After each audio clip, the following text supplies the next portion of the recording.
So I'm revealing my life to the people I know, and I can't help but think that the cracks start to show. And so I think to myself, hey baby, why should you know why I don't fall asleep at night? Oh, Anna showed me this thing when I was out at work the other day. She'd had like one of the bedroom windows open and she was watching TV and she heard this like proper like banging at the bedroom window. Nice, I like your mug. That's It's great. nice, isn't it? And she came through to the bedroom and the window was like half open here and there was a seagull with its head like inside the flat, like on the inside of the window, and she's just like fuck, and it was like a big nasty looking seagull as well. So what happened there was there was a crow and it was bullying this wee sparrow for a wee bit of bread that was on the roof. And then like it was like proper picking on it, start like, you know, like battering it a wee bit. And then all the sparrow's pals just came around the corner and like started bullying the crow. And the crow like flew away round the houses across the way. And the sparrows are like proper chasing him. Yeah. It's like the Warriors in Prestwick. Jesus. There we go. I think on that note then, welcome to LockedTUNE podcast, everyone. This is our first sort of video one we've been doing. I'm your host Gregor, but unfortunately can't be joined by Dean today, but we're joined by the boys in Kendama and John and Stuart. How are you guys getting on? Doing all right, yeah. Thanks for having us. No worries at all. How's lockdown been treating you? All right. It's actually, tell you what, it's been, for me, it's been quite nice to have a bit of time to like work on some of like my own stuff. I was thinking about this morning, like, cause Kendama are such like a live band and everything we've done is always about like playing as many shows as we can, as many different places. Cause we've like we obviously can't do that anymore. It's nice to like take a wee step back and just like I kind of appreciate music again in a way that I've not really done for a while. So it's been alright.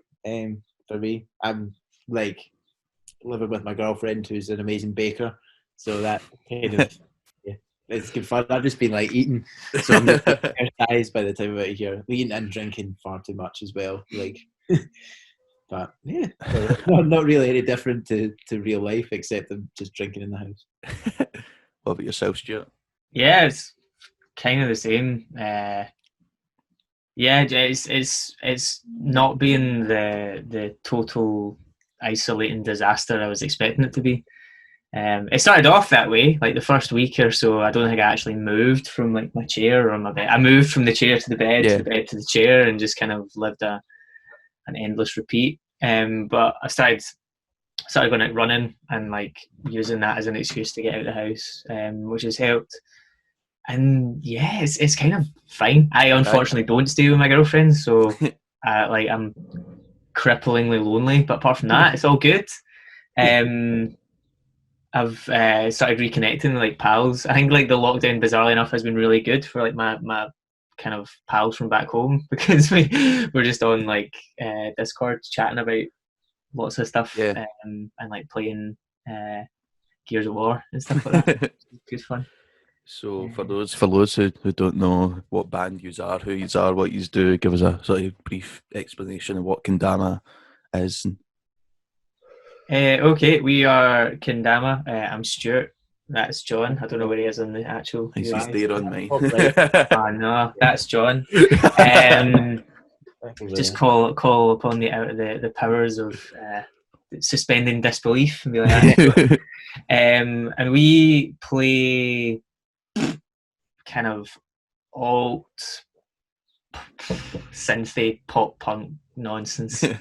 Nonsense is probably my good word for describing it. Yeah, I know. I always get like slightly nervous about that question, because it's kind of like, you know, there's some bands you're kind of like, well, that's a punk band, you know, that's a rock band, and then it comes to us and we're like, I don't know, man, we're just two guys that like making a lot of noise, and I always fall back on the eternal wisdom of the drunk guy in Thursday. Yeah, boys, you're like a punk churches, aren't you? Yeah.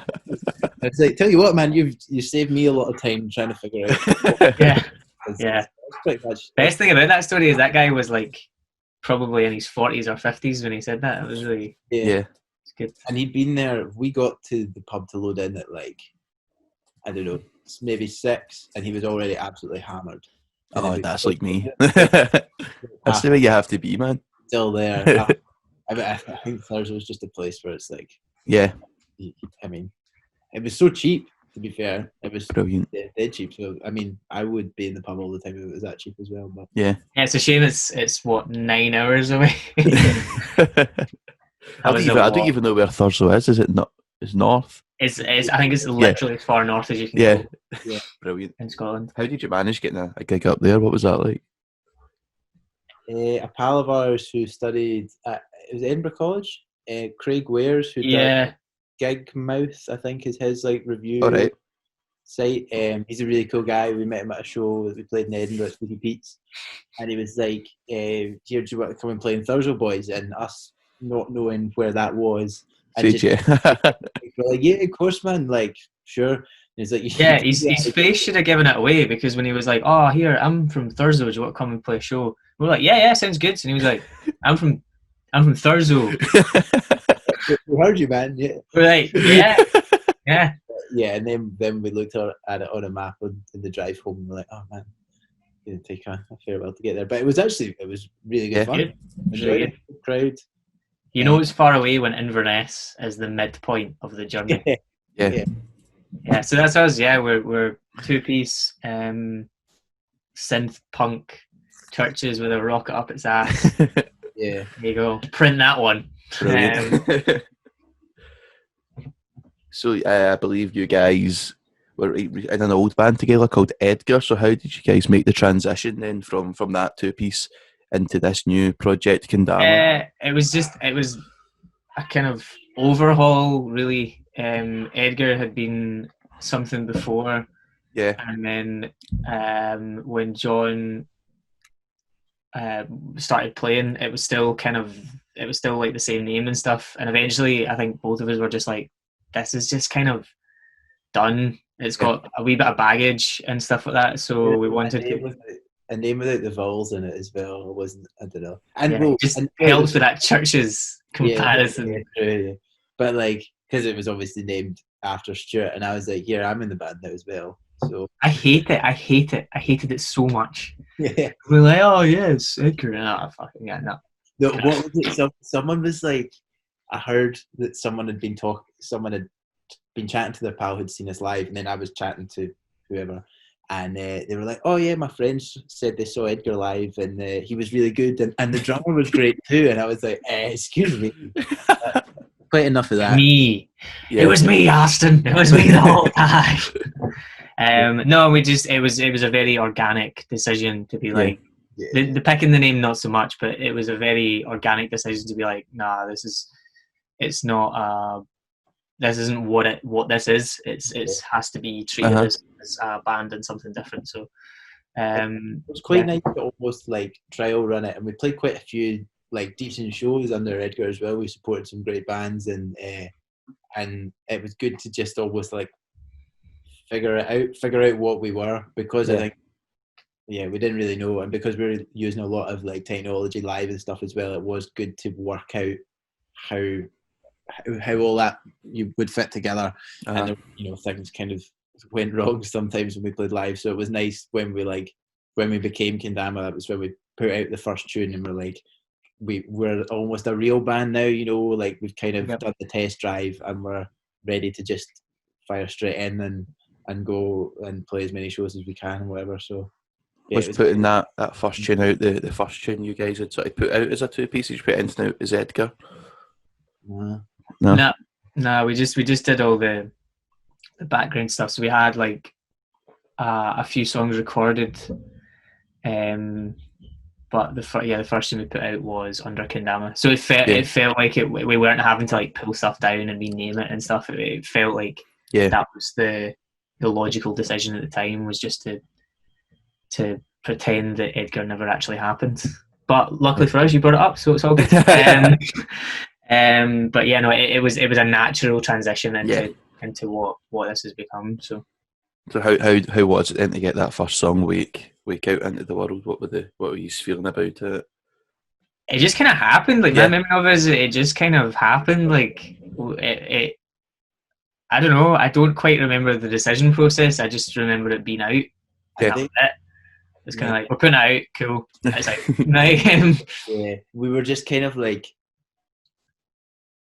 I think we'd waited so long for everything to fall into place, and or whatever. I don't know. Maybe we had some kind of grand design of how things were going to work, and there was maybe a bit of frustration. We're like, look, nothing's going to happen unless we just start somewhere, you know. Like, so we might as well just kind of start and then make up as we go along. And we were, you know, because we've been in other bands before and stuff. We knew a lot of people in different cities. We're like, look, we're starting something new. We're putting our first song out. Can we come and play in Perth or Aberdeen or wherever? And we just, kind of like ad hoced it all together for a wee while, and it kind of went all right. You know, it was like people seemed to really dig the song, and we got a good reaction whenever we played live. And I think we'd been waiting around for something to come to us for so long for whatever reason, I don't know. And we're like, we've actually just got to go and, you know, build it ourselves from the ground up, which we've kind of been doing, and it's been good fun. So it was a relief to finally get something out, because we'd been Edgar for like probably at least a year or so, and we'd got like, so far, like I said, we played some really good shows, and we're like, it was nice to finally, because that song had been going around in our heads for so long, and we'd been picking it apart and being like, well, what about all these different wee bits? Probably driving our girlfriends absolutely mental listening to it. They probably despised it by the time it came out. They still do. I think. They still do. And too, right? But yeah, it was quite liberating to just like start somewhere and not have any expectations, and just hear what real people actually thought of it. Because I think you can critique yourself into the ground, and then you can be like, oh well, this is, you know, if you just spend so long going over one track, you'll be like, this is terrible, no one's ever going to enjoy this. But you don't know that, because no one's ever actually had the chance to hear it. So, yeah, I think because we're both quite self-conscious and quite perfectionist about things, especially like about this, where we weren't sure, because it doesn't really sound like anything else. We weren't sure if people were going to be like, what's that all about? Or be like, that's quite cool, it's different. So, yeah. Do you still find yourself like that when you're putting songs out, because just critiquing them right until the point that you feel they're perfect? Yeah, I think that's the curse of being a creative. I'd love to meet someone who genuinely doesn't have a doubt about a song. Yeah. Like none whatsoever. I think that would be...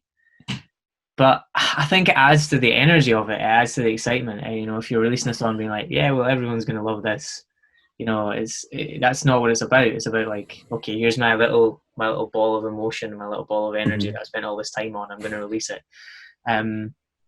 It's kind of like setting a ship into the waves and hoping that it doesn't like. Yeah. I mean, you still get. We've played, I don't know, 60, 70 shows now, and it's like you still get that little nervous excitement when you go on the stage, and you still, you know, the same way that when you release a song, you still feel attached to it and nervous about it, because ultimately you don't want to put it out and have it completely tank. You want people to be like, yeah, okay. Brilliant. So you've recently just put out your latest single, Wine, which is sort of doing pretty decent and it's quite decent on the Spotify and stuff just at the start. Did you guys expect it from that one to sort of not blow up as fast as it did, but sort of gather those streams as fast as it did? Not really. It got picked up by like playlists in America, and obviously America's huge, so it just went. Yeah. No, that was another one that was like when John first got involved in the band, like I sent over a few demos, and that was one of them. So that's what, 2 years ago or 3 years ago or something like that. And we toiled over it. I mean, like proper, like toiled over it for weeks, months, years. The whole time we just couldn't get it to work. And then we just recorded it with Mark in Edinburgh, and then it was done. And it was the same kind of thing. It was just like done, out. And and then when people started listening to it and started liking it, it was suddenly like, yes, yeah. Oh, thank God. Yeah. I think like because there's only the two of us as well, so when we're like writing, you know, what creating a track usually just happens in Stuart's bedroom with a MIDI keyboard, the two of us, and we're flicking through sounds. And because there's not like that kind of third person to complete the triangle to like, if both of us are wrong, tell us if both of us are wrong. So like sometimes the key to unlocking a track is actually just another person's ears. Because Wine was literally that. We went round in circles on that track for like 2 years, and it was so close, and it was so frustrating, and we were like considering just being like, nah, never, like we're not bothering with that again. And then as soon as we sent it to Mark, he was like, yeah, I know what to do with this, and he did it, and it was class. And but it's always been, I think ever since Stuart sent me it, it's been one of my favourites, because it just kind of like starts, like it's just like straight into a hook from the off, and it's always great fun to play live and everything as well. So it was cool to put it out and to have that good a reaction from a country that we've obviously never played in. We don't know what, and that's kind of the power of Spotify, is it can put your music in front of however many million people. So yeah, very powerful. Yeah. Thanks to that random dude in America. That was good. So have you done do you do all your singles with Mark through in Edinburgh? No, each of the songs that we've put out we've worked with someone different. I just realised that. Wine was the first one. Okay. Was it? Yeah. Who else have you guys recorded with? So Wake was recorded by Bruce Rintoul and Callum Wiseman of Prides. The Closure was recorded by a friend of ours, Sean, in his tiny studio in Glasgow. All right. Probably like shoebox size studio. And yeah, it was just like he was a producer. He's now down in London doing mad things, bruv. But he it was just kind of like I sent him over a demo, and he was like, I really like this, let's work on it. And we got really excited, and we sat in this tiny room baking, eating Greggs and Subways. And then the last one was with Mark, and that was another case of Mark's obviously in a really cool band called Folda. We who have just put out a song actually. So if you've not heard Folda before, go and check that out. And we sent him over the demos, or John knew him better from recording with him before, and we sent him over the demos, and he was like, yeah, this is really cool. There's like, it's like not really like what I work with normally, so this is, I'm into this. We're like, really? You could be making a terrible decision, buddy. But he was really into it, and then we just went over and we spent a day and we battered it out.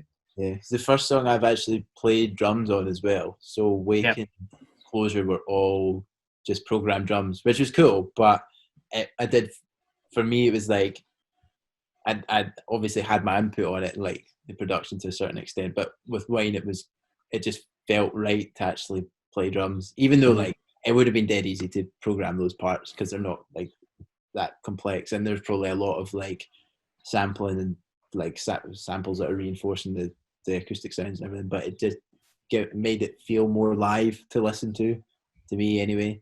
Yeah, it had a much better vibe. Like, we're such a live and loud band, like, and it just brought, I think that's kind of what it was missing. It just brought the track to life. I don't want to like bore everyone and bog everyone down with the details right in the track, but if you're sitting like cycling through snare samples and like kick samples and all that stuff when you're in a bedroom trying to write a drum part, and John's like, no, I kind of play like this, and then your technical skills aren't quite as good as him just being like, that's easy to do, but when you're trying to do it on a computer, it just, everything moves so much faster. It's kind of like, that's the vibe, that's the energy that the track needs, and everything was built around that, and it made it so much easier. Funny that, isn't it? Almost as if bands have been in rooms the whole time. What's it like then recording with Kendama? Is it different, would you say, to like a sort of 4-piece indie band? John, that's probably more for you. Like, we still, like, so now the way it is that we've done 2-3 tracks with Mark now. And like it's nice to always go in and lay down the drums first. I think because like we have a certain level that we can get the songs to. Like some of the songs, when you're hearing them live, that's just the production we've done in the bedroom, because it was as good as we could get without, you know, like paying to go into a studio and do it. So like the songs are probably about 75% finished. All the ideas, like all the melodies and the chords and everything are there, and even the vocal parts are all there when we go into the studio, and it's pretty much just a case of like making it sound better than we can get it to sound, if you know what I mean. But we still we'll always lay down drums and do put down a live bass as well, to just give it a bit more kind of, you know, bite, really. Yeah, and because it's amazing what you can do all in a laptop and the sounds that you can make, but it is nice to have a bit more of some more organic sounds in it, rather than the vocals be the only live thing. And yeah, because like you said, we want just a bit more kind of power and energy in it. Like, you don't get that as much from electronic sounds as you might do with like picking a bass really hard or whatever. So it's usually we're very engaged in the whole process. You know, we'll kind of Mark will be at the desk and we'll kind of stand one over each shoulder. We'll be pacing around the room, picking up guitars, trying out other wee stupid parts we can put on or whatever. I think we both kind of got because we're both total perfectionists, and we just like to be there at every step of the process. And then maybe there's a wee bit of I don't know, just OCD or whatever kicks in. We're just very, I was about to say, probably to Mark's inherent frustration. Oh yeah, definitely. And he's very he's very accommodating. He's very nice. Yeah. He hasn't told us to piss off yet, which is good. We'll stand behind him and we'll be like, hey man, what about this master thing that goes and he'll be like, oh, what, this? You'll be like, yeah, and we'll put it in and be like, man, that sounds terrible, but thank you for letting us do that. Never play that again. I know, it's nice to just be engaged in it, and to try as many different weird things as we can, because I suppose that's quite liberating about the what this band is no one expects us to sound like anything, you know what I mean? Really sound like us.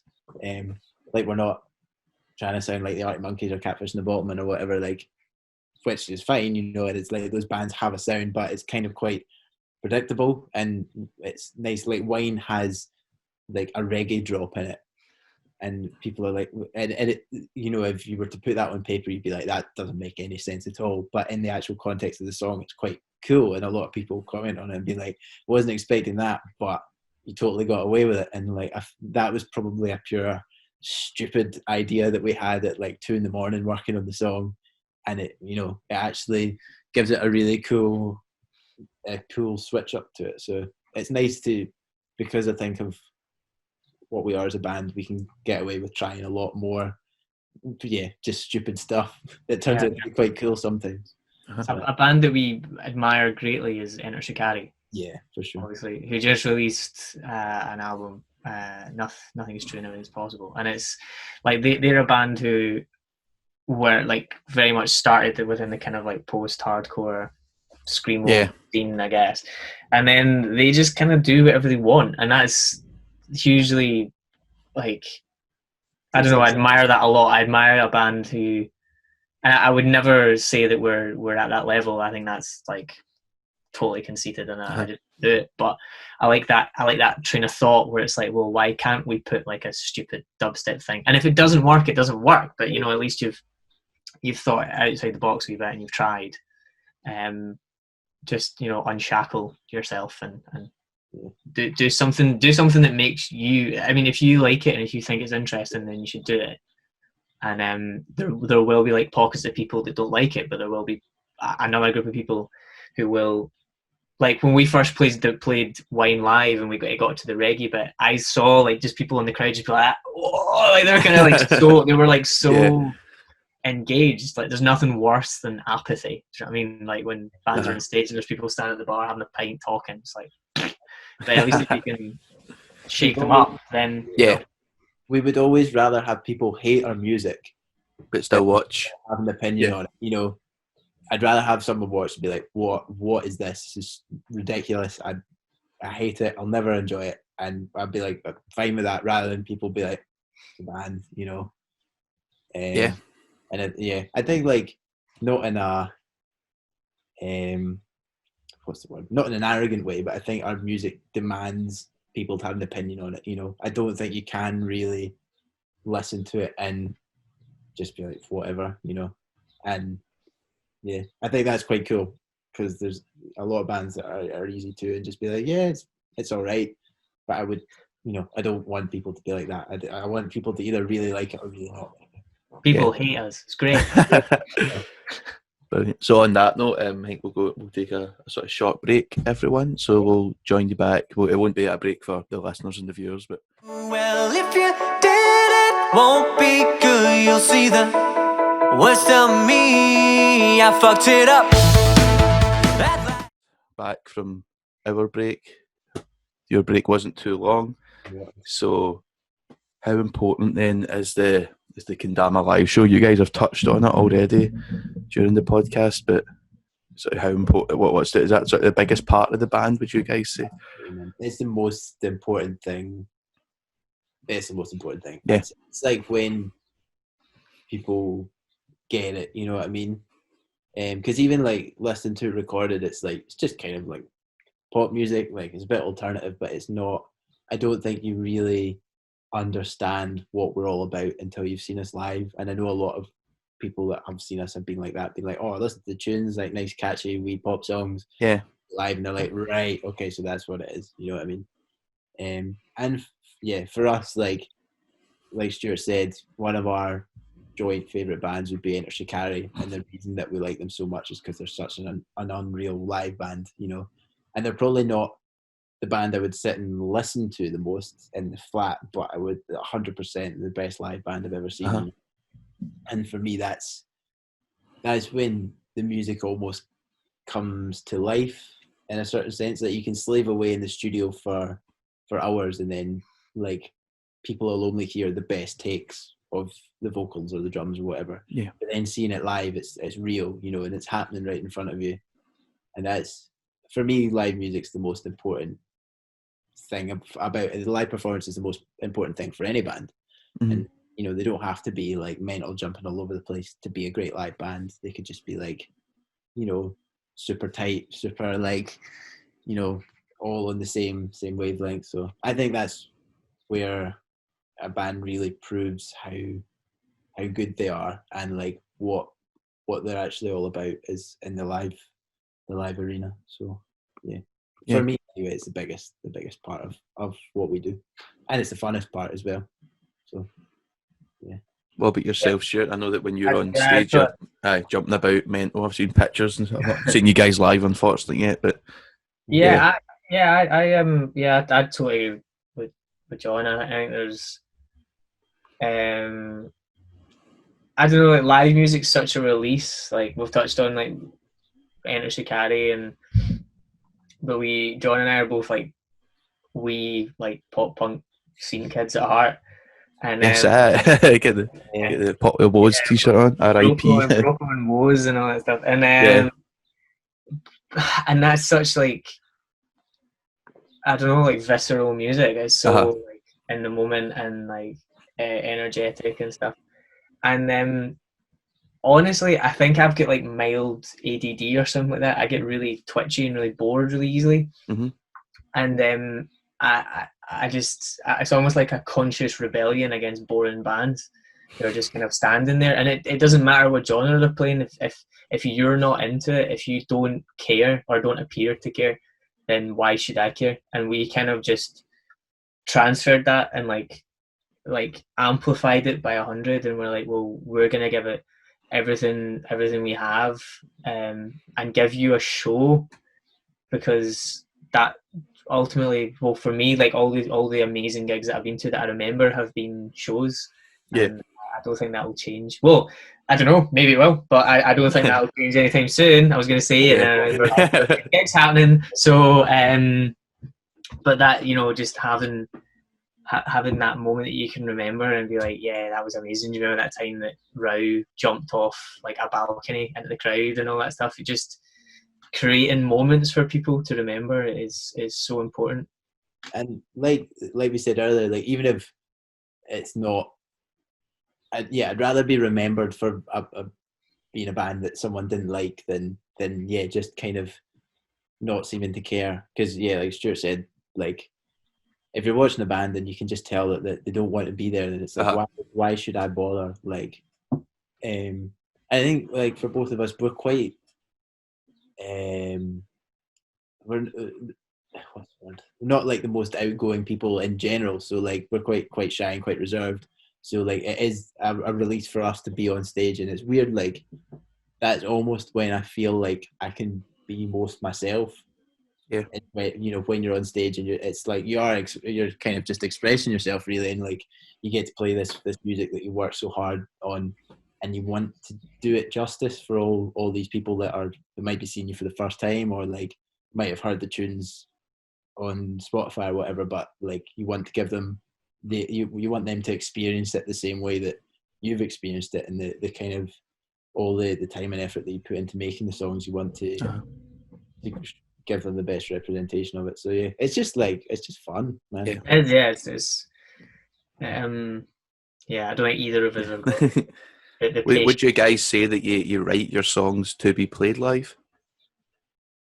In a way, yeah. I think that each of the songs that we put out and each of the songs that we play are like first and foremost trying to be good songs, I guess. Like they're trying to be, they'll have something to say and touch on a subject that is important to us, but might like other people might share that consciousness. But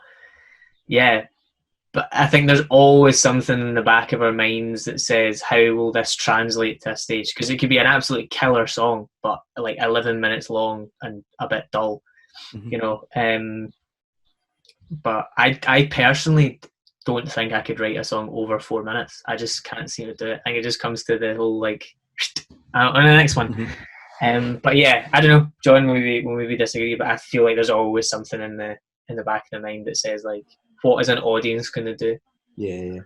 I think like because we don't have guitars either. Like you could see, like I've seen some amazing like psychedelic bands who will just go on like crazy guitar or keyboard solos for like 7 or 8 minutes, and like in that setting that's the most amazing thing ever because you're so engrossed in it, and it is such an experience. Like seeing Tame Impala for me was like, it was such an experience. It was more than just a gig, but because it was like just the sound and the lights and everything, and like it didn't matter if songs were going on for however long because it was because you're sort of just watching in that moment. Time was going by at however many, like it didn't feel like time was going by at all. Actually, it felt like you're just kind of stuck in that moment. But for us, like because it's very immediate and it's very, you want people to almost feel like they're part of the band, like part of the performance. Like you want them to be right there in it rather than kind of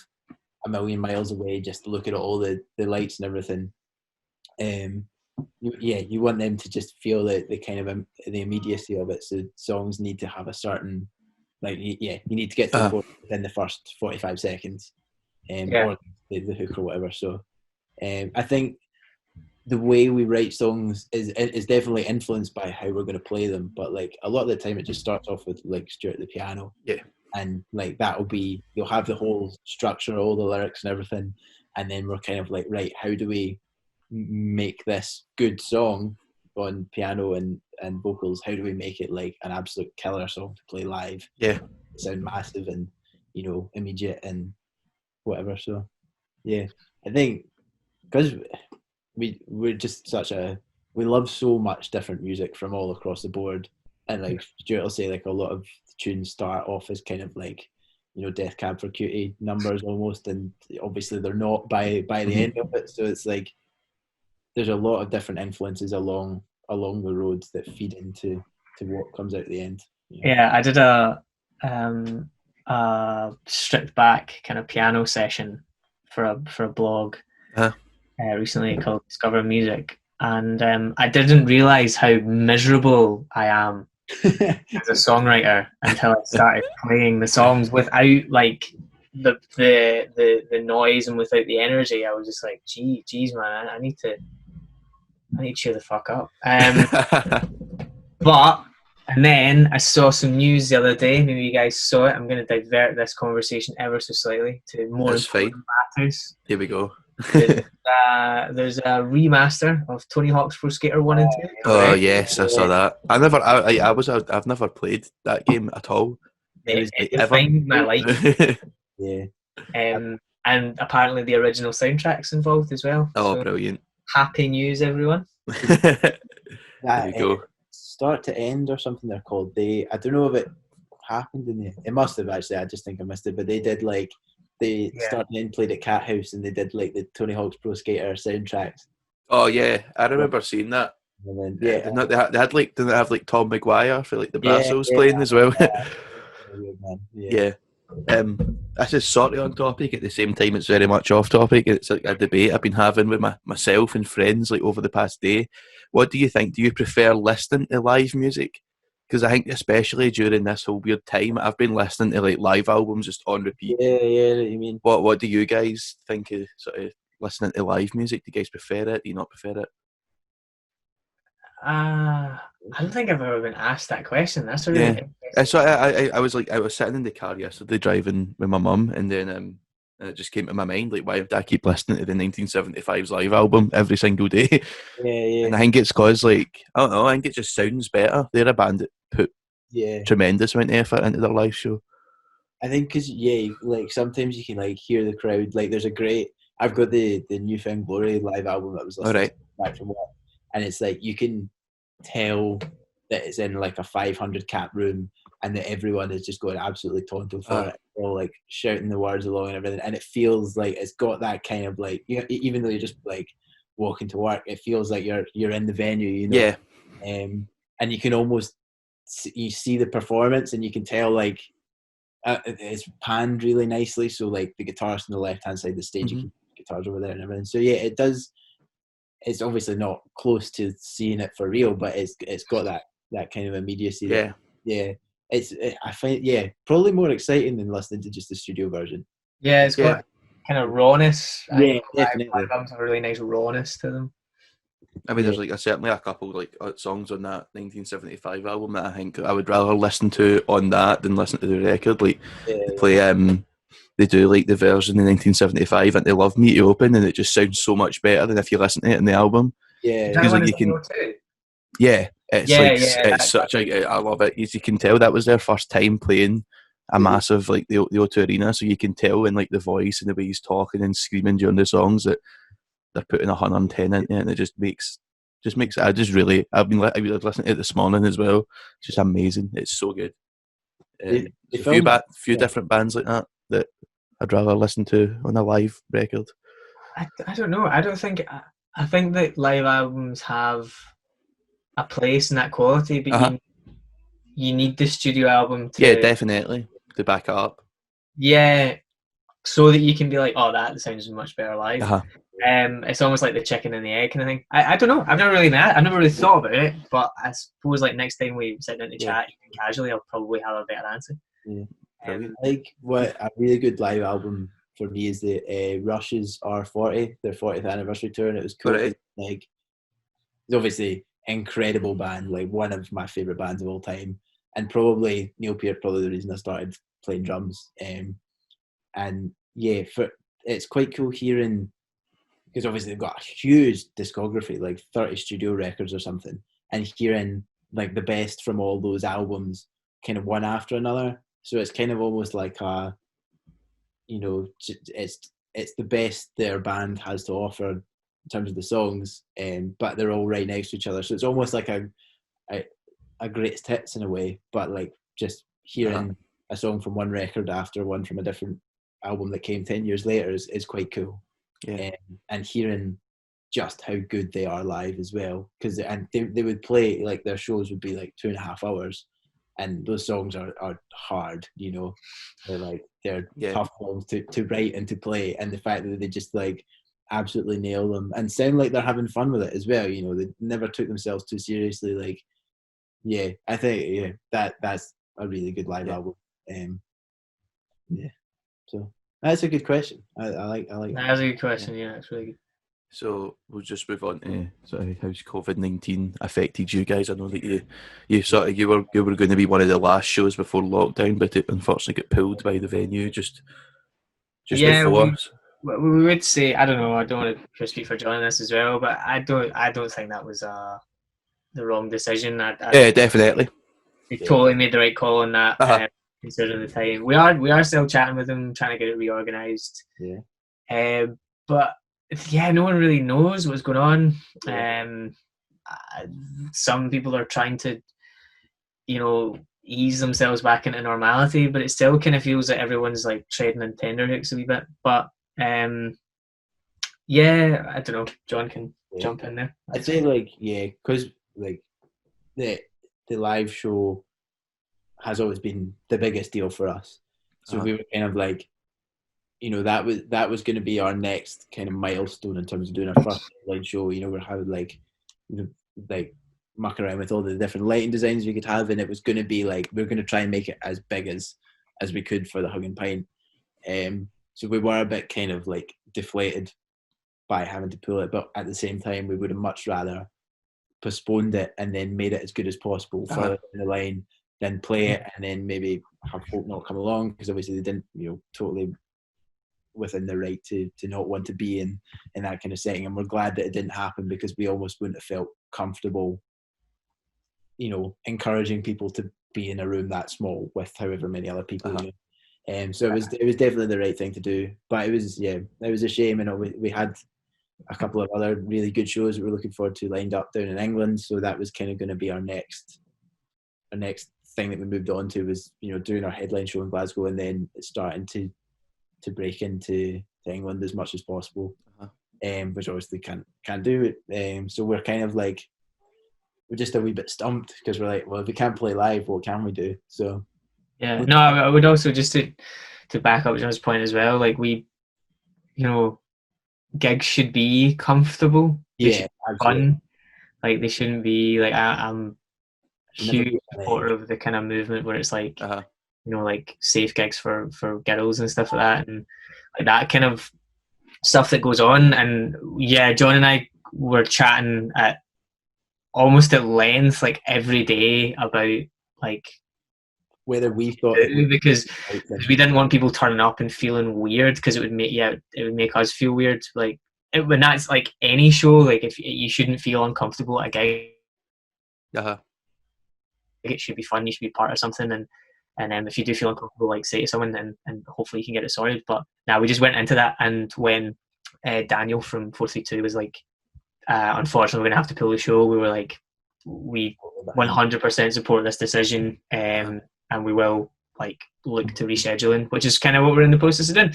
And with that in mind, we'll we can start engineering much more of a spectacle, which is a shame, because we did have, as John said, we did have people involved. Like we had we were chatting to like lighting designers and stuff to try and make it a huge spectacle, but it's not dead in the water. It's still on. It's just weird to not know, like, because I think live music unfortunately is going to be one of the last things to go back to being normal again.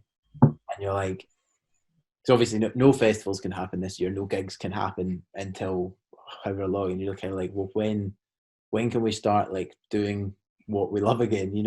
It's kind of, it is frustrating, because that was, especially when playing live is kind of like a personal release as well. It's like, doesn't matter what's going on in the rest of your life, you take it on stage with you and then let it out your system. So it is kind of a bit just gutting to not really know when we're going to have that opportunity again. Obviously we don't want to any of that to happen prematurely, and so that when gigs can happen again, it's a release for everyone, because everyone's been stuck inside, and everyone can go and know that they're safe and just enjoy it. And because that's what live music's all about. I think the demand is there, though. I think that people are wanting to consume music, and they're wanting to consume live performances. Like there's loads and loads of live performance streams going on, and people are digging it and loving it, and that's really cool. And I think there's just an air, like even going outside and going to the shops, there's like an air of like just constant apprehension about it. So, and I think once that kind of begins to, clear up, it could be it could be a gradual upswing, or it could be like, right, gigs are happening, let's go do stuff. It's been locked in the house for so long. Yeah.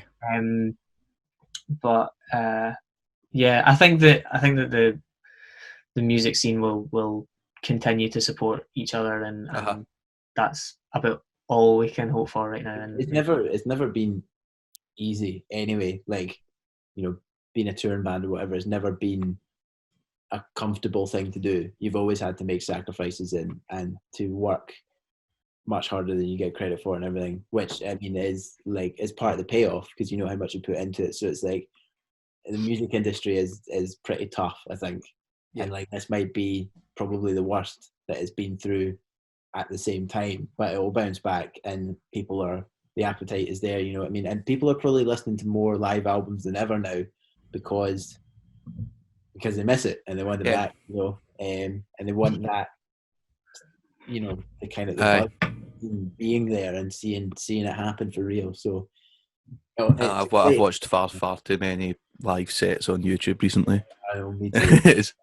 It's the live from the pit sessions. No, the Kerrang things. Yeah, I tuned into Boston Manor's like sort of premiere thing yesterday. Yeah. Oh man, what a band! They're so good. Tiny venues, and you're just kind of like, you pure shite, just want to.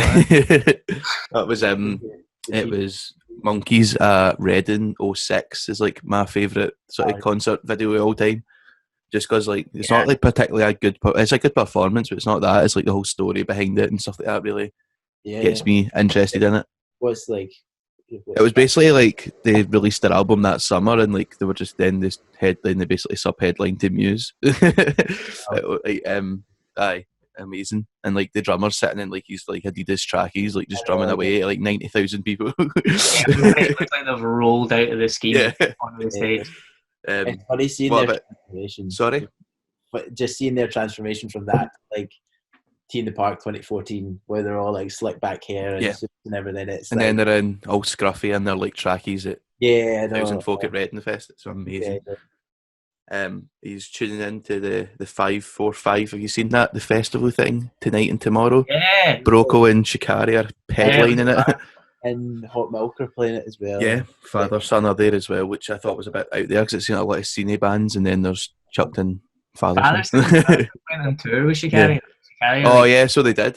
Fatherson, which is class. It's almost like when I was looking at the bill, I kind of thought, initially in my kind of like cynical, like seeing the outside ways, I was like, somebody's like made a fake poster for like a festival that John and I have booked. Yeah. And then it was real, and I was like, holy shit, this is awesome. Yeah. So I think we're going to check I'm interested to see what they do with it. If it's like going to be sort of a live acoustic, or if the bands have been away sort of recording their own parts and going to mash it all together. It'd be cool if they recorded, because how's about this for a while? Shikari were on Sunday Brunch and did a performance. Really? Yeah, man. It's just kind of like they've broken through to the other side, guys. We're not ours anymore. But yeah, no, and they did a performance of Satellites, and it was pre-recorded, but it was like this, but they just like intercut them with. There's a few. The Blossoms did that as well, didn't they? Yeah. I think that's quite a sort of cool thing. Like, it changes it up for just a guy playing the guitar on Instagram Live, doesn't it? Or miserably playing piano in my case. All right. Brilliant. So we'll just move on to a couple random questions just for a bit of a laugh. Sure. Who's the best band you guys have ever seen live? It's got to be Enter Shikari. Yeah. I'm trying to think of someone that's not Enter Shikari. So let's say Enter Shikari's like there. Like who's next? Who's the second best band you've ever seen live? I saw Snarky Puppy live. Incredible in terms of like technical ability. That's probably the best show I'll ever be to. Go to. Just because it was like 20 guys on stage. It was mixed perfectly, and I think they'd like their touring sound engineers from Glasgow as well. Right. But it was just so good, man. It was a very like musicians gig. You know, I think pretty much everyone there was a musician. which was quite cool, you know, to feel like part of that wee pocket. Yeah. But in terms of performance, it's definitely Shikari. Uh-huh. I'm going to cheat the question slightly. I've got like a few gigs that stand out to me. Yeah, go for it. One in no particular order. Jimmy Eat World at Teen Park 2011 was incredible. I think that was the same year Beyonce headlined or something like that. And Jimmy Eat World, like, that stole the festival from me. It was just so good. I went to see a band called the Flaming Lips in the Academy. Oh yeah. And it's the greatest opening to a gig I've ever seen. It was like a big like semicircle LED screen, and in negative there was like a woman like dancing, and then she lay down and opened her legs, and the band walked out from in the middle. And I was just like, this is the best gig I've ever seen. And then he came out in a massive hamster ball. It was just crazy. It was totally. And then the next week or the next month, I went to see Queens of the Stone Age in the same venue, and it was the coolest gig I've ever been to. So I think those are the ones that kind of stand out when it comes to. And Eels at Teen Park 2011 as well was class. Those are the kind of, like, when people are like, "What's your favourite gig?" I'm like, "Ooh, these are kind of in the run." Another one for me actually was Franz Ferdinand at Benicassim last year, because I'd seen them like 2 or 3 times before. I saw them like, what did I see? Oh yeah, I saw them playing the Rum Shack, which was mental. Before their Where's last that? came out. Huh? Where's Rum Shack? I've never heard of that. It's like 200 cap or something. It was like before their album came out, and it was really cool, and we were so close to them. But like, for whatever reason, they were playing their songs at pure like 2/3 of the speed. Yeah. That's cool, but I wanted to go mental to this. Franz Ferdinand have gone doom. Yeah, exactly. And then I saw them at Belladrum as well a couple of years ago, and it was the same kind of deal. So like, we went to see them at Benicassim last year, and we were kind of like, oh, they'll be good, like good tunes, really like them. Like, it'll probably be slower than usual, and it pure wasn't. I don't know what was going on. Alex Kapranos looked like he was absolutely fleeing, but it was just amazing. It was like seeing them back in when the first record came out, and they were absolutely loving it, and the crowd was going mental. And it was weird. It was like, how have I seen this band 3 times before, and I've never seen them like this? You know what I mean? So that was cool. Yeah. It was just jumping. Although, even though, like, because it was like outside Valencia, so they couldn't actually, like, the gates of the festival opened at 7 at night, because during the day it was obviously too hot to be outside. They were playing at like 1 in the morning or something, and it was still like 25 degrees even when the sun was down. So I was like literally just dripping with sweat afterwards, but it was so good, just so much fun, and brilliant. Like, obviously incredible tune. So that was good fun. Yeah, I think what stands out to me in a live like sort of sense is like bands that open their gig memorably. That's always what sticks out. I think it's like the opening and the closing. Always. So like, I'm like a massive like fan of a curtain drop. Like, however cheesy it is, it's just like the best ever. What was it? I think Slipknot did it, and like the hydro at the start of the year. Yeah, it just gets you going. Like, we were up in the seats. Like, me and my friend Ian were up in the seats, and just like, still wanted to just like jump off the seats and into the crowd. How was that gig? Because I really liked the new album. I think it was brilliant. I loved it. It was at a very last minute. We got the tickets the night before, just because we found some on Ticketmaster up in sort of, they were decent seats, like sort of like if the stage was like there, our seats were sort of like looking down sort of from the back a bit. But yeah, it was fun. It was mental.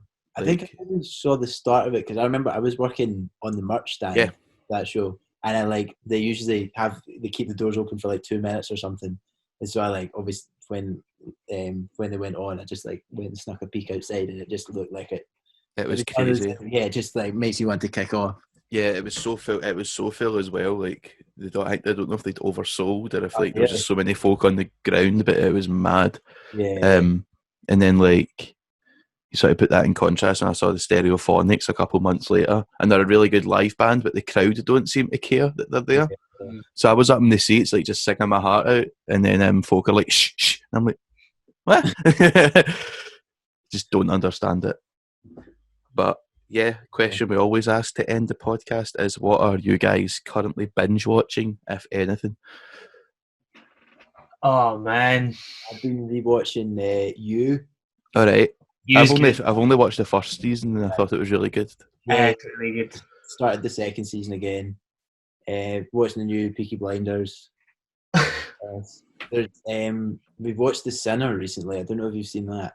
I've not, no. No, I'm not. Is that the one where it's like a girl on a beach? Yeah. Right. Yeah. I see. I saw it.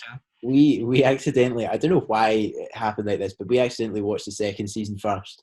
So like we watched the trailer and then we watched for the first season and then we watched the second season. We're like, what's going on?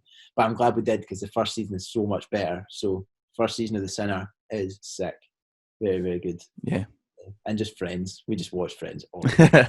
Yeah, not really that interesting. I guess not really that interesting. I've just been like watching old episodes of Family Guy Yeah. and Brilliant. stuff like that. And The Simpsons. I'm waiting on somebody sneaking me their Disney Plus password so I can start binging The Mandalorian. But alas, my charisma has failed me as per bloody usual. But no, I don't know. I've been watching like randomly. I've been watching. I kept getting adverts for the National Theatre's production of Frankenstein with Benedict Cumberbatch in it. So I watched that. It was really good. Just like random bits and targeted ads and doing well for the National Theatre. Yeah. I scrolled down. It was like a couple of posts, and then I was like, right, I need to watch this production. Yeah. It won't leave me alone. And thankfully I did. So, thanks, lads. I've got a question for you. What are you looking forward to most once all the kind of restrictions are gone? I don't know. Pub. Pub and music probably. Yeah. And getting back to my office as well in like Glasgow. That's what I'm missing. Bit of normality. Yeah. Having a routine and getting up at a normal time. I'm like going to sleep. I'm going to sleep just now when I'd usually like be up to go to work. So I know it's a bit kind of I'm not going to beat myself up about it because like, I think everyone's in the same boat. It's not like I'm just being a total lazy arsehole, but no, I guess totally. starting back working from home on Tuesday after 6 weeks of furlough. Yeah. So that might be a bit more normal. What about yourselves? What are you guys looking forward to? Yeah, gotta be gigs. Like the first, like having an actual like pint in a plastic glass, watching a band Yeah. venue, like An overpriced, terrible pint. And Yeah. so much, man. watching a terrible band. Nah, like just going to gigs. See, like seeing people for real. You know what I mean? It's nice to catch up with everyone like on a screen, but actually like seeing them. Yeah. There, you know what I mean? I found myself just going to Morrison's because that's where my pal Ian works, just so I can see him. It's the only place I can like see him and not get shouted at. Just like Ian. Brilliant. Yeah. As well. Let's see my I'm really missing those 8-band bills with like 10-minute changeovers. Those are those. Yeah. No, it's gonna sound pure cheesy, but I'm looking forward to it. Me and my girlfriend are quarantined or isolated separately. Yeah. So I'm looking forward to seeing her again. And just being able to go places without feeling guilty. I know, yeah. Yeah. I even feel guilty when I like walk to the shop now. I know. I feel just like in case like I get stopped by someone, I have to like make a big like elaborate excuse as to why I'm going to buy energy drinks. Planning your "Don't arrest me" speech in your head. Yeah. Like, when you just come back from the shops and you realise you forgot like a couple of wee things, so you have to go and join the pure massive queue of everyone doing their like month's worth of shopping. Yeah. Like a couple of cans of beer or something. Yeah. I didn't just come for this. Like I was here a minute ago. Once this is finished, I'm going to go and order some beer online, Tennant's Lager, and a weird circumstance kindly gave me a 15% off code for their website. Because I basically tweeted them because they do like the new Tennant's Light, but you can't buy it in shops. So I basically tweeted them like, the things I would do for like a case of Tennant's Light is unspeakable. Try to get like a wee freebie, and they replied like, "Oh no, we don't want you to do anything silly, but check your DMs." I'm like, "All right, here we go, free beer." And he's like, "Sorry, we can't give you it in for free, but here's a 15% off code and you can buy it on the website now." And I was like, "Oh, brilliant!" So I'm going to go and buy that. You buy it off the Drygate Brewery website. Nice. A lot of free promo for them with all the Pints Tanner stuff. So the Pints Tanner can't function just now. we've got another one. We've got onlycans.com, where it's just pictures of me every so often with a can of beer. And we've obviously got the coffee mug, so I'm always feeling like I'm home. But yeah, thanks very much, guys, for jumping on. That was a decent wee recording. And where can folk find you guys online? We'll link in the descriptions and all that, but where can we find you? At home, being miserable. No, we're all the usual places. Facebook, it's just at Kendama on most of them. Kendama Band. Okay. On pretty much everything. Kendama Band _ on Instagram. Thanks to the gods of the username not really pushing that one to us. Spotify, just if you just type in Kendama and then like wine, wake or closure, you'll find our profile probably quicker that way. Yeah, thanks very much for having us. Pleasure to chat again, dude. Yeah, you too. Thanks very much, guys. And cheers everyone for listening. This hopefully is a decent starting video one. We've not done this before, but let's hope it works out half decent. But yeah, thanks very much, guys. Thank you very much. See you later on. So I'm revealing my life to the people.